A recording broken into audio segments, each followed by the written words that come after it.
On to other news now. When we take you to this discussion, a new Ekurhuleni mayor was expected to be elected yesterday. So this follows a successful motion of no confidence against Sivuyile Ngodwana, who was ousted last month. Well, Council Speaker Ntabiseng Chivenga postponed the sitting due to unforeseen circumstances.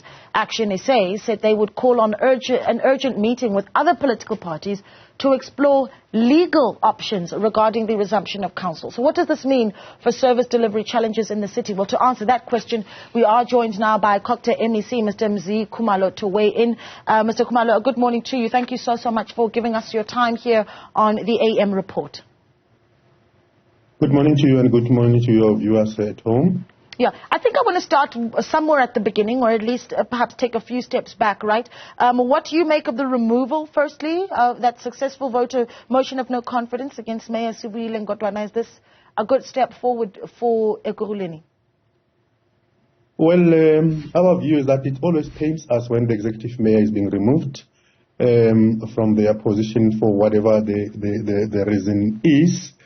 We, however, acknowledge that it's part of our democratic processes within the municipality, but we want to put more emphasis on finding a better way to resolve conflicts that are there in municipalities. To that extent, we are advocating, or we've put a mechanism called a conflict dispute resolution mechanism within the province that we think can be a better way to resolve the problem at a local government level, particularly on the emergence of coalition government, which is a new phenomenon within the local government sphere itself. So in a sense, it pains us because it has a direct effect of affecting service delivery in any municipality, because as matters stands, as you know, in terms of our system, there is no government in Ekurhuleni as I'm speaking to you.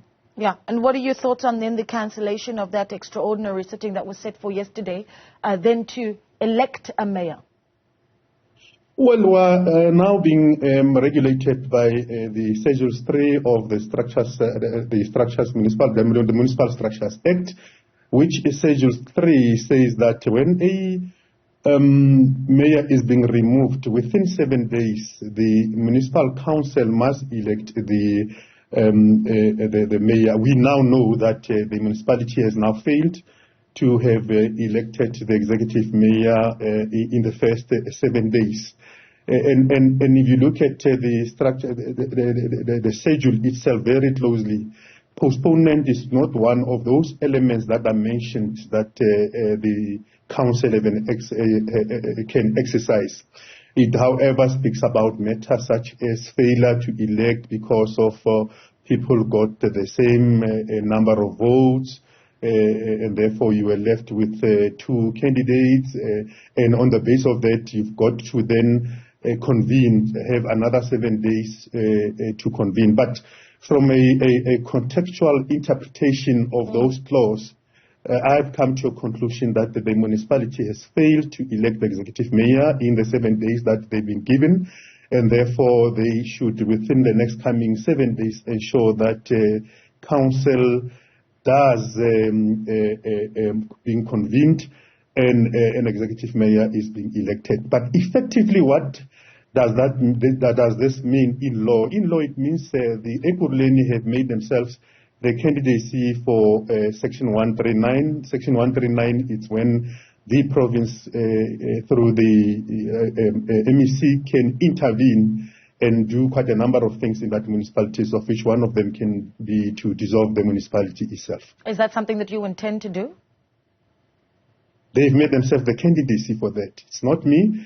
I'm looking at what the law says. So the law says if there is no government at all and people are not able to elect a government, we can't sit back. We just have to activate 139 and take an option within 139, whether we do the partial dissolution or we go with the full dissolution as such, put in an administrator and prepare for if it's a full dissolution, prepare for the next elections wherein there will be government for the people of Ekurhuleni. But where we are, as I said, we still are following the processes as expected by the law itself.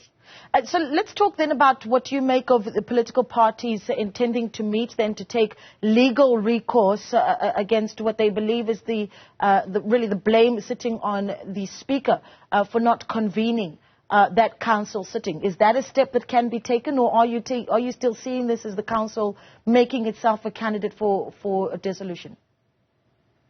I think they are complicating their lives more.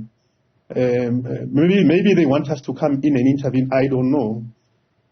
Because my advice to them is that you still have another option to convene the council. Follow that option. I understand the issues that they are raising, the difficulties that they are faced up with. As I said on my closer reading of Schedule 3, postponement is just but not one of the elements that have been mentioned there. I think the emphasis there is failure to elect. In other words, council should have convened, and council should have said, look, we've convened, but we don't have candidates, or we're not ready to elect, and therefore it will then constitute failure to elect. But this was postponed, and it raises a whole lot of legal issues around it and so on. But if you follow that and fight it on the basis of that, remember, I'm looking at what the law says. The law says at the end of the day, there must be government there. And we can't be waiting for people to take each other in courts because of technicalities that are involved and all of those kind of things. Because our concern is, as matter stands, service delivery is negatively affected. Residents of Ekurhuleni are negatively affected because the mayor is full-time in that municipality, because members of the mayoral committee are full-time in that municipalities. On daily basis, they have duties that they're executing. The big question is, who is now executing those duties? I know that the law says on interim, the city manager and the administrators must help us to take the processes of service delivery forward. But they can do thus far. There are certain things that require the executive mayor and the mayoral committee to decide upon. And those matters, as we are talking now, are not being executed. And that's the point that we're making, that you are affecting services to the people. Please make up your mind and ensure. And that's the point we even made the other time.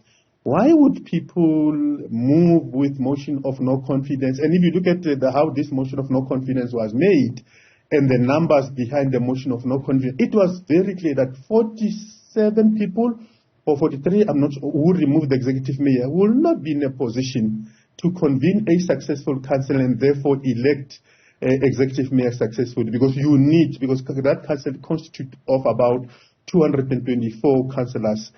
For a majority, you will need more than 47 people to do that.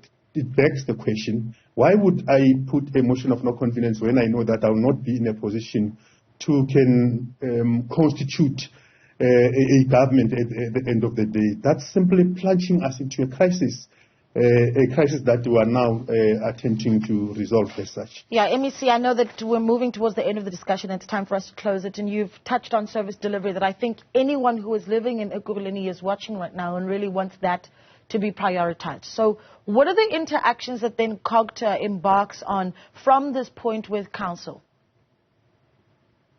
Well, for now, we are creating a space for them because these are matters that might end up in court. We are encouraging them to exercise their next option, the next 7 days, to convene and elect the executive mayor. Failure to, we are saying to them we are going to act because it will now be for the second time wherein the council would have failed to elect the executive mayor as such.